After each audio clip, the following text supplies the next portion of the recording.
Federica, La ballata dei gusci infranti è questa storia molto particolare sui legami con la casa e un territorio, anche quello dei Monti Sibillini, che non compare spesso sul grande schermo. Quindi, intanto, come nasce questo film? Da dove è venuta l'idea? Ma allora è venuta l'idea da un cortometraggio, da uno degli episodi che doveva essere un cortometraggio, quindi un progetto molto differente. E poi da lì, dato che ci siamo addentrati comunque in argomenti abbastanza vasti, perché oltre al rapporto di una coppia, insomma, con il futuro, che diciamo che in questi tempi è abbastanza una scommessa, è molto difficile anche da prendere come scelta di vita. C'era anche la questione del terremoto che ci siamo insomma resi conto poi ragionando bene bene che non è stata l'unica realtà che poi ha scosso già insomma, maggiormente, quindi abbiamo riflettuto su che cosa, su quali mondi il terremoto era entrato un po' a gamba tesa, quindi sicuramente poteva essere il mondo della fede, della comunità, il mondo dell'arte e della cultura in generale, ma anche proprio un rapporto diretto con la natura.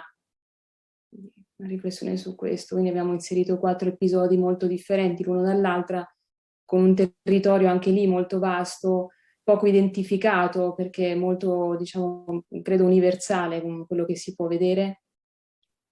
E appunto il confine è disegnato esclusivamente dalla presenza di un personaggio in tutti e 4 gli episodi, ma poi non si fa mai riferimento ad un borgo in particolare. Insomma, poi le marche sono anche questo. E accennavi anche tu, infatti, dopo questo terremoto i protagonisti si ritrovano improvvisamente in questo stato di incertezza, la quotidianità viene distrutta così come gli equilibri della vita. E oltre a questa situazione del terremoto che comunque l'Italia ha conosciuto, mi ha fatto venire in mente che anche noi, in questi 2 anni di pandemia o anche adesso con la guerra in Ucraina, ci siamo trovati a provare queste sensazioni, questi sentimenti. Quindi anche questo diventa un qualcosa un po' di universale in cui anche gli spettatori si possono riconoscere. Ma sì, guarda, infatti ragionavo anche lì in questi giorni che appunto negli ultimi anni il terremoto, la pandemia, la guerra, comunque sono situazioni che ci hanno spinto a lasciare andare, cioè ad adeguarci anche ad una situazione più grande di noi e a dover soffrire e faticare a lasciare andare le persone, oltre che ai luoghi. Come anche, diciamo, una piaga che dura da sempre, che fa parte della nostra storia, che è appunto quella dell'immigrazione, no? Questa comunque dobbiamo sempre, abbiamo dovuto sempre lasciare qualche cosa, abbiamo sempre dovuto perdere qualche cosa e questo non è tanto un insegnamento quanto proprio una legge della vita, insomma, imparare a lasciare andare. E senti, anche per quanto riguarda il cast, ci sono nella storia questi attori davvero molto espressivi, poi anche dei grandi nomi come Giorgio Colangeli o anche Lina Sastri. Com'è stato lavorare con loro? Ma bellissimo, bellissimo perché oltre al fatto di aver scritto anche questo film insieme a David Migliozzi e Jonathan Arpetti, insieme a loro mentre scrivevamo, avevamo già in mente chi poteva essere adatto a quei ruoli lì e diciamo che appunto siamo stati felicissimi che poi abbiano accettato perché Alba è sicuramente un personaggio che Lina Sastri rende al massimo. Lavorare con loro è stato incredibile perché lavorare sul set con dei professionisti del genere significa andare oltre le aspettative, quindi avere un risultato dal set a fine giornata di una pienezza impressionante. Io stessa mi sono proprio commossa perché sono delle scene veramente forti, anche lei insomma aveva rilevato quanto fosse difficile dire certe cose e insomma la difficoltà di procurare anche il dolore che si procura quando magari davanti a un evento di quel tipo ti resta solo una grandissima rabbia e non puoi fare a meno di esprimerla e quel tipo di carica lei ce l'ha. Assolutamente. Eh, Giorgio Colangeli è Giorgio Colangeli è un maestro, intanto è una persona meravigliosa anche lui, sembra che gli venga tutto spontaneo e naturale, ma c'è sicuramente una enorme preparazione dietro. Tra l'altro lui che è un attore che conosce a memoria la Divina Commedia, è l'unico al mondo, credo, e ha dovuto, insomma, ha abbracciato Dante Alighieri anche all'interno di questo film, perché lo abbiamo messo a riscrivere un po' la Divina Commedia, eh, insomma, come drammaturgo, come sì. marito di Alba, che appunto doveva interpretare Beatrice.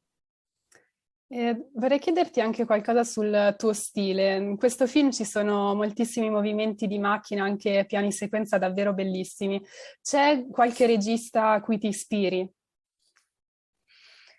Ma guarda, cioè in particolare no, però diciamo che probabilmente Sorrentino mi ha dato molto su questo, quindi cosa che però non sono riuscita a fare in questo film perché non era quello lo stile che richiedeva, l'eleganza.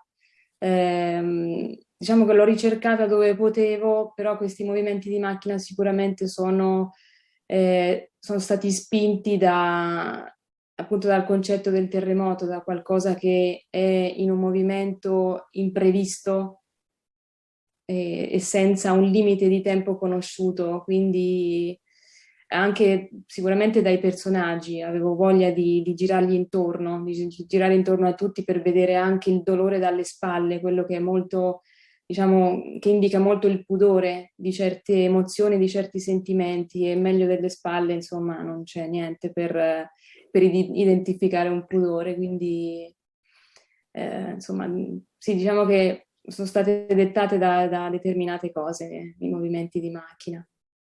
Ho capito. Senti, ti faccio una domanda un po' più generale, visto che abbiamo anche appena passato la festa della donna. Vorrei chiederti come regista donna nell'industria cinematografica, come la vivi, come vedi i cambiamenti che ci sono stati negli ultimi anni e cosa manca ancora per te? Allora, forse le opportunità ce ne sono ancora molto poche per le donne rispetto agli uomini. Non lo so se è un fatto numerico perché forse siamo di meno, non lo so, ma non credo che sia solo questo.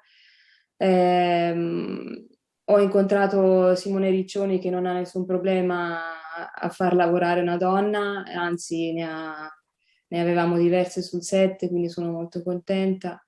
Ehm, Negli ultimi anni sì, qualcosa è cambiato sicuramente. Non vorrei fosse un fatto di moda, perché è una cosa che ho sentito e mi dà molto fastidio. Penso che non ci sia nessun problema a far lavorare anche le donne su questo settore. Tra l'altro sono sguardi anche un po' diversi, no? Approcci un po' diversi rispetto agli uomini e la ritengo comunque una ricchezza, quindi che poi non sono mai riuscita, forse proprio perché sono dalla parte di numero inferiore a fare una grande distinzione tra maschio e femmina, insomma, è una cosa che ho sempre visto, il lavoro per me è universale, quindi i progetti artistici, è chiaro che la storia racconta qualcosa di diverso, però ho sempre guardato il mondo non da un occhio che ritengo esclusivamente femminile, quindi staccato, confinato. Senti, ti faccio un'ultima domanda, ti chiedo un film che ami particolarmente e che consiglieresti di vedere ai lettori di Hotcorn. Allora, oddio, un film è la domanda più difficile questa, uno solo. Guarda, ne parlavo di recente, secondo me Fiori d'acciaio potrebbe essere un bel film da vedere, dove comunque c'è qualche cosa che a me piace moltissimo, cioè la capacità di raccontare gli estremi emotivi. Quindi si ride profondamente, si ride proprio a scoppiare e si piange per qualche cosa di molto serio, di molto profondo. Quindi poi parla di rapporti, parla di non detti anche lì. Mi piace molto un approccio di quel tipo.